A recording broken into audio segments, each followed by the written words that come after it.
महाराष्ट्र में निकाय चुनाव के समय शिवसेना शिंदे गुट और बीजेपी ही आमने सामने आ गए हैं। इस खींचतान में शिवसेना शिंदे गुट के नीलेश राणे ने सिंधुदुर्ग में बीजेपी पर पैसों का इस्तेमाल करने का आरोप लगाया है।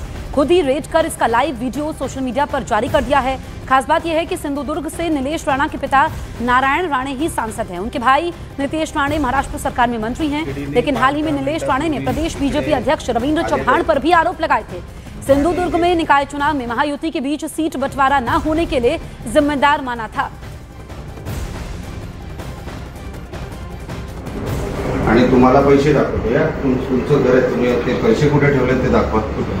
हे काय तुम्हाला दाखवतो ना कुठे ते बघा, इकडे इकडे हे बघा, इकडे हे पैसे, इकडे इकडे शूटिंग इकडे घ्या।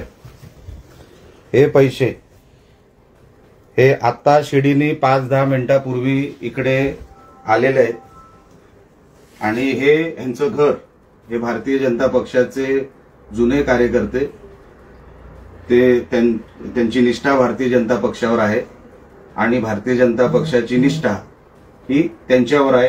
हे तुम्हाला निष्ठेचं स्वरूप तुम्हाला दिसतच आहे आणि तुम्हाला पैसे दाखवतो या तुमचं घर आहे, तुम्ही ते पैसे कुठे ठेवले ते दाखवा।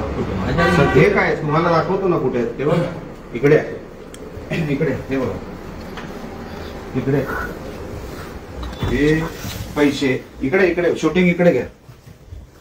हे पैसे हे आता शिडीने 5-10 मिनिटापूर्वी इकडे आलेले आहेत आणि हे ह्यांचं घर, हे भारतीय जनता पक्षाचे जुने कार्यकर्ते, त्यांची निष्ठा भारतीय जनता पक्षावर आहे आणि भारतीय जनता पक्षाची निष्ठा ही त्यांच्यावर आहे। हे वहीं बीजेपी ने आरोपों को गलत बताया, इसे पार्टी को बदनाम करने की साजिश कहा। भारतीय जनता पार्टी पैसे वाटपावर विश्वास ठेवत नाही। आमचा लोकशाहीवर आणि महाराष्ट्राच्या जनतेवर संपूर्ण विश्वास आहे। भाजपला जाणीवपूर्वक बदनाम करण्यासाठी काही लोक अशा पद्धतीचं षड्यंत्र रचतात का, याचा तपास या निमित्ताने झाला पाहिजे।